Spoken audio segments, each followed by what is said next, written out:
ये घटनाक्रम है छत्तीसगढ़ का, छत्तीसगढ़ के बालोद शहर का।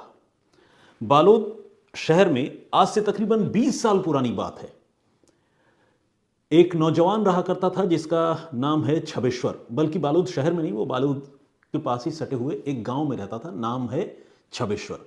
तो ये छबेश्वर तकरीबन 20-25 साल का एक नौजवान था। एक रोज अचानक अपने घर से ये गायब हो गया। कहाँ गया, किससे मिलने गया, कब लौटेगा, किसी को नहीं पता। घर वाले बहुत परेशान रहे।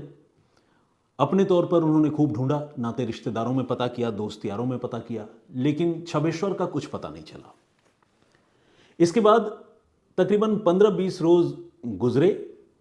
फिर उसके माता पिता को छबेश्वर ने कहीं से फ़ोन किया और फ़ोन करके ये बताया कि आप बिल्कुल चिंता ना करें, मैं सुरक्षित हूँ, मैं किसी दूर शहर में आ गया हूँ रोज़गार की तलाश में, कामकाज के तलाश में, और मैं यहाँ अच्छे से हूँ, बहुत जल्द आप लोगों से मिलूँगा, मुझे ढूंढने की फ़िलहाल ज़रूरत नहीं है। तो माँ बाप, गांव के रहने वाले भोले भाले लोग, बुज़ुर्ग, उनको लगा कि ठीक है, बेटा अगर कहीं सेटल हो रहा है अपनी मेहनत मजदूरी करके, तो उसे उसकी ज़िंदगी में दखल फ़िलहाल देने की ज़रूरत नहीं है। माँ बाप ने इंतज़ार करने का फ़ैसला किया। 6 महीने गुजरे। बीच बीच में छबेश्वर का फ़ोन आता रहा। कभी 6 महीने गुजरे, कभी 7 महीने में फ़ोन आ गया, कभी टाइम फ्रेम लंबा हो गया, कभी जल्दी जल्दी आ गया। तो इस तरह का सिलसिला चलता रहा और मम्मी पापा इंतज़ार करते रहे। लेकिन धीरे धीरे हुआ ये कि छबेश्वर के फ़ोन का सिलसिला कम होने लगा, और ऐसा कम हुआ कि कम होते होते तकरीबन 4 साल गुजर गए। यानी शुरुआत के दिनों में तो वो फ़ोन करता था, लेकिन बाद के दिनों में उसने फ़ोन करना बंद कर दिया और उसके गायब हुए 4 साल का वक्त गुजर गया। अब छबेश्वर के मम्मी पापा, जिनको बड़ी उम्मीद थी कि उनका बेटा कभी तो लौट कर आएगा, ऐसी कौन सी जगह चला गया कि 4 साल में भी लौट कर नहीं आया, दिल बैठा जाता था, माँ का दिल आप समझिए। तो वो फिर ओझा, गुनी, तांत्रिक, ऐसे लोगों के पास जाने लगे, ये पता करने के लिए कि उनका बेटा कहाँ है, किस हाल में है। ये मान्यता है, ये कहा जाता है कि जो इस तरह की झाड़ फूंक करने वाले लोग हैं, या जिनके पास कुछ खास रूहानी ताकतें होती हैं, वो गायब हुए लोगों के बारे में भी जानकारी पता कर लेते हैं। तो मम्मी पापा को, गांव के रहने वाले बुजुर्ग दंपत्ति को इस तरह की उम्मीद थी। उन्होंने कोई ऐसा दरवाज़ा, कोई ऐसी चौखट बाकी नहीं छोड़ी जहां जाकर उन्होंने अपने बेटे के बारे में नहीं पूछा। और ज़्यादातर जगहों पर उन्हें यही जवाब मिला कि उनका बेटा जहां भी है वो सही सलामत है, और वो ज़िंदगी में आगे बढ़ चुका है, सेटल हो चुका है, और जब सही वक्त होगा वो आ जाएगा, उनको फिक्र करने की ज़रूरत नहीं है। तो मम्मी पापा ने भी अपने दिल को समझा लिया, और उनको लगा कि चलो ठीक है, अगर सारे लोग, दुनिया जहान यही कह रहे हैं कि छबेश्वर जहाँ भी है खुशहाल है, तो जब उसकी मर्ज़ी होगी तब वो आएगा। कुछ एक ओझा गुनियों ने, तांत्रिकों ने उसके मम्मी पापा को बताया कि छबेश्वर ने तो शादी भी कर ली है, और जो वो अपनी रूहानी ताकत से, शक्तियों के इस्तेमाल से जो वो देख पा रहा है, उसके 2 या 3 बच्चे भी हैं। तो इस तरह की बात जब उसके मम्मी पापा ने सुनी तो उनको अच्छा भी लगा और बुरा भी लगा। अच्छा इस सेंस में कि बेटा खुशहाल है, परिवार आगे बढ़ चुका है, और बुरा इस सेंस में कि इतने साल गुजर गए, बेटा मिल नहीं रहा है, आ नहीं रहा है। तो ये 4 साल और उसके बाद की भी बातें हैं। लेकिन चौथे साल में ही जब उनके मम्मी पापा इंतज़ार करते करते थक गए थे, तो उन्होंने बालोद के पुलिस स्टेशन में जाकर अपने बेटे की गुमशुदगी की रिपोर्ट लिखवाई थी। उस समय में छबेश्वर के पास कोई मोबाइल फ़ोन नहीं था। तो जब मोबाइल फ़ोन नहीं था तो उसे टेक्निकल सर्विलांस के ज़रिए ट्रैक करने का पुलिस के पास कोई ज़रिया भी नहीं था। अगर मोबाइल फ़ोन होता, मान लीजिए किसी एक मुकाम पर वो स्विच ऑफ हो गया होता, तो कम से कम पुलिस वहाँ पर जाकर पता करती, कुछ तफ्तीश करती। लेकिन ऐसी कोई गुंजाइश छबेश्वर के मामले में नहीं थी, और घर वाले इंतज़ार करते रहे, किस्से कहानियाँ तांत्रिकों से, ओझाओं से सुनते रहे, लेकिन सच्चाई जो है उन्हें कभी पता नहीं चली। और इस तरह तकरीबन 20 साल गुजर गए। मैंने आपको बताया था ये घटना 20 साल पुरानी है, तो 20 साल गुजर गए। 20 साल गुजरने के बाद इस साल की अब मैं बात आपको बताने जा रहा हूँ। 18 अप्रैल 2023 को एक रोज़ इस मामले में बहुत ज़बरदस्त ट्विस्ट आया, और ये ट्विस्ट सिर्फ ज़बरदस्त नहीं बल्कि बहुत दुखद, बहुत दर्दनाक ट्विस्ट था। छबेश्वर के गांव में रहने वाले उसके बचपन के एक दोस्त टीकम ने एक रोज सुबह सुबह छबेश्वर के मम्मी पापा के घर पर दस्तक दी। बुजुर्ग मम्मी पापा ने दरवाज़ा खोला, सामने टीकम खड़ा था। टीकम को अच्छी तरह जानते थे क्योंकि एक ही गांव का रहने वाला लड़का था, और टीकम उनके बेटे छबीश्वर का बहुत पुराना और अच्छा दोस्त था। बचपन में साथ में खेल कूद कर बड़े हुए थे, स्कूल में भी साथ में पढ़ते थे, क्लास भी एक था। तो टीकम जो है छबीश्वर के मम्मी पापा को भी बहुत अच्छे से जानता था। टीकम ने बहुत गंभीर सा चेहरा बनाते हुए उसके बुजुर्ग पिताजी से कहा कि मुझे आपसे चाचा जी कुछ बात करनी है। छबीश्वर के पिता ने कहा, हाँ बेटा बोलो। तो टीकम ने कहा कि देखिए ऐसा है, छबीश्वर अब इस दुनिया में नहीं है। ये बात सुनते ही उसके पिता के पैरों तले ज़मीन खिसक गई, क्योंकि अब तक बेशक छबीश्वर उनसे मिला नहीं था, लेकिन 20 सालों से उम्मीद तो बनी थी। उनको लग तो रहा था कि आज नहीं तो कल कभी तो छबीश्वर से मुलाकात होगी, लेकिन यहाँ 20 साल बाद अचानक उसके बचपन के दोस्त ने आकर ये बात कही, कैसे कह दी। उसने टीकम से पूछा कि भाई तुम कैसे ऐसा कह रहे हो और क्यों कह रहे हो। तो उसने कहा कि देखिए आज मैं कुछ नहीं छुपाना चाहता, अब मैं आपको जो कुछ बताऊंगा वो बिल्कुल सच सच बताऊंगा। मैं आपको ये बताना चाहता हूँ कि छबीश्वर इस दुनिया में नहीं है और उसकी हत्या हो चुकी है, और हत्या करने वाला कोई और नहीं बल्कि आपके सामने खड़ा यही टीकम है जो मैं आपको ये सारी बातें बता रहा हूँ। और मैंने छबीश्वर की हत्या कोई आजकल में नहीं बल्कि आज से 20 साल पहले ही कर दी थी। ये बात सुनने के साथ ही छबीश्वर के परिवार में चीख पुकार मच गई, लोग रोने लगे। उन्होंने टीकम को पकड़ लिया, पूछने लगे कि भाई ऐसा तुमने क्यों किया, ऐसी क्या बात हो गई। तो उसने कहा कि देखिए ऐसा है, मैं इतने दिनों से ये राज अपने सीने में लिए हुए घूम रहा था और मुझसे रहा नहीं जा रहा था। दिन महीने साल लगातार गुजरते जा रहे थे और मैं बहुत बेचैन था। तो मुझे लगा कि ये बात मुझे आप लोगों को बतानी चाहिए, और इसका अंजाम चाहे जो भी हो, मैं उस अंजाम को भुगतने के लिए तैयार हूँ। इसके बाद छबीश्वर के परिवार वालों ने आस पड़ोस के लोगों को इसके बारे में बताया। टीकम लगातार वहाँ बैठा हुआ था, अपनी बात पर अड़ा हुआ था। फिर पुलिस को जानकारी दी गई।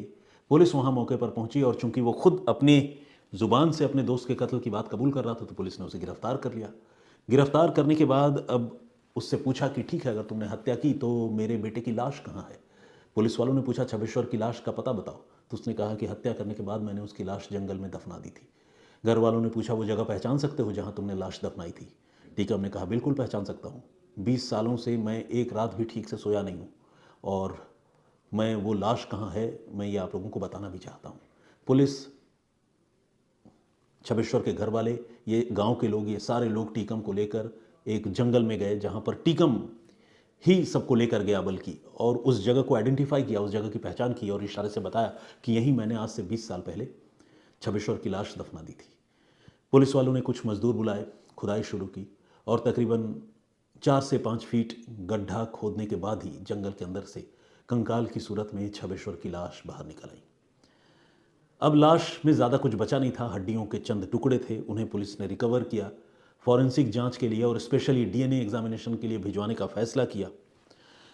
और जिस तरह से टीकम ने ये बात कबूल की थी और जिस तरह से उसकी निशानदेही पर लाश बरामद हुई थी, अब इस बात की गुंजाइश नहीं के बराबर थी कि ये लाश छबीश्वर की नहीं होगी, क्योंकि टीकम को 20 साल बाद बगैर किसी दबाव के ये सारी बातें आकर बताने की कोई ज़रूरत नहीं थी। लेकिन अगर वो खुद बता रहा था और लाश रिकवर करा रहा था, तो इसके पीछे जो है कुछ और, किसी और की लाश होगी, इस तरह की आशंका या संभावना नहीं के बराबर थी। लेकिन कानून की नज़रों में, विज्ञान की नज़रों में इस चीज़ का साबित होना बाकी था। उसके लिए पुलिस ने उसको रिकवर करके लाश के अवशेषों को पोस्टमार्टम के लिए और फॉरेंसिक एग्जामिनेशन के लिए भिजवा दिया। अब पुलिस ने उससे पूछा कि ठीक है, तुमने अपने दोस्त छबीश्वर की हत्या कर दी, लेकिन वजह क्या रही, क्यों तुमने छबीश्वर की हत्या की। तो टीकम ने 20 साल पुरानी एक कहानी सुनाई, वो कहानी जो लड़कपन में, वो कहानी जो जवानी में छबीश्वर और टीकम ने अपनी ज़िंदगी में जी थी। बेसिकली जब ये स्कूल में पढ़ते थे, स्कूल के दिनों में ही इन दोनों लड़कों की मुलाकात एक लड़की से हुई थी। उस लड़की के साथ टीकम का प्रॉपर अफेयर चल निकला। लड़की भी टीकम को प्यार करती थी और टीकम ने भी उस लड़की को प्यार करना शुरू किया। दोनों के बीच में एक अच्छा रिलेशन रहा। लेकिन ये जो छबीश्वर है, ये भी मन ही मन उस लड़की को चाहता था। टीकम को जब इस बात का पता चला तो टीकम को बहुत बुरा लगा, क्योंकि टीकम को लगा कि मेरा दोस्त जो है वो मेरी ही गर्लफ्रेंड पर नज़र रखे हुए है। छबीश्वर सिर्फ चाहता नहीं था, बल्कि जब भी उसे मौका मिलता था वो इस लड़की के साथ छेड़छाड़ भी करता था, और ये लड़की ये सारी बातें टीकम को बताया करती थी। फिर एक दिन, एक वक्त ऐसा आया जब टीकम ने तय किया कि वो अपनी गर्लफ्रेंड की ज़िंदगी से छबीश्वर को हटाने के लिए अपने दोस्त का कत्ल कर देगा। और इसी फैसले के तहत उसने एक रोज़ धोखे से साल आज से 20 साल पहले की मैं बात बता रहा हूँ, धोखे से उसने अपने दोस्त को दिसंबर के महीने में 2003 साल 2003 उसने अपने दोस्त को धोखे से जंगल में बुलाया कुछ बातचीत करने के लिए या घूमने जाने के बहाने से। और वहाँ पर चूंकि ये पहले से तैयारी से था, उसने छबेश्वर के सिर पर किसी भारी चीज़ से घातक हमला किया, जिससे वो नीचे गिर गया, उसकी मौके पर ही मृत्यु हो गई। और इसके बाद उसने गड्ढा खोद कर उसकी लाश को उसी जंगल में दफना दिया, उसी जगह दफना दिया जहाँ से आज उसकी निशानदेही पर छबेश्वर की लाश और उसके अवशेष बाहर निकले थे। तो कहानी का लब्बो-लुआब ये है कि टीकम ने अपनी गर्लफ्रेंड पर निगाह डालने या नज़र डालने के जुर्म में अपने दोस्त की हत्या कर दी। और ये वो लड़की थी, वो गर्लफ्रेंड थी जिसके साथ आगे चलकर टीकम ने शादी कर ली और टीकम को बच्चे भी हुए, उसका परिवार भी आगे बढ़ा। अब सवाल यह है कि अगर टीकम ने वाकई छबेश्वर की हत्या की, तो छबेश्वर जब गायब हुआ उसके बाद वो अपने घर वालों को फ़ोन कैसे कर रहा था? तो इसका जवाब ये है कि फ़ोन छबेश्वर नहीं बल्कि टीकम करता था। वो दूर दराज के किसी टेलीफोन बूथ से या किसी का मोबाइल फ़ोन मांगकर गांव से दूर जाकर छबेश्वर के माता पिता को फ़ोन किया करता था और बताता था कि मैं छबेश्वर बोल रहा हूँ। गांव के लोग, उन्हें इतनी समझ या इतना होश शायद नहीं था कि वो अपने बेटे की आवाज़ और टीकम की आवाज़ में कोई ज़्यादा फ़र्क कर पाते। हो सकता है कि मोबाइल फ़ोन पर हाथ रख लेता हो, कपड़ा रख लेता हो जिससे आवाज़ थोड़ा सा बदल जाए। इस तरह के हथकंडों से वो महीने, 2 महीने, 4 महीने, 6 महीने कभी-कभी जो है वो छबेश्वर के घर वालों को फ़ोन करता था, ताकि घर वालों के मन में अपने बेटे के ज़िंदा होने और उसके वापस आने की उम्मीद बनी रहे और कोई भी उसके कत्ल और मौत के बारे में न सोच सके। अपने इस साजिश में वो काफ़ी हद तक कामयाब रहा, क्योंकि घर वाले तकरीबन 4 सालों तक अपने बेटे को ज़िंदा ही मानकर रहे, बल्कि उसके बाद भी ज़िंदा मानते रहे। चौथे साल में तो थोड़ी उम्मीद टूट गई, क्योंकि टीकम ने जो छबेश्वर बनकर लगातार फ़ोन करता था, उसने फ़ोन करना बंद कर दिया। तो फिर घर वालों ने जाकर थाने में रिपोर्ट लिखवाई। अदरवाइज़ घर वाले थाने में रिपोर्ट लिखवाने के बाद भी ये मानकर चल रहे थे कि उनका बेटा ज़िंदा है, क्योंकि बहुत सारे तांत्रिकों ने, ओझाओं ने उनको बताया था कि उनका बेटा इस दुनिया में ही है। तो ये था कत्ल का मोटिव जो टीकम ने पुलिस को और छबेश्वर के माता पिता को बताया। लेकिन अब सवाल यह है कि 20 सालों के बाद अचानक ऐसा क्या हुआ कि टीकम को यह बात आकर बतानी पड़ी? 20 सालों तक उसने इस राज को क्यों अपने सीने में दबाए रखा? अगर कबूलना ही था जुर्म, तो उसने इतनी देर क्यों की?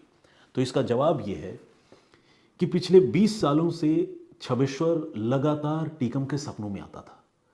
छबेश्वर के रातों की नींद और दिन का चैन हराम हो चुका था।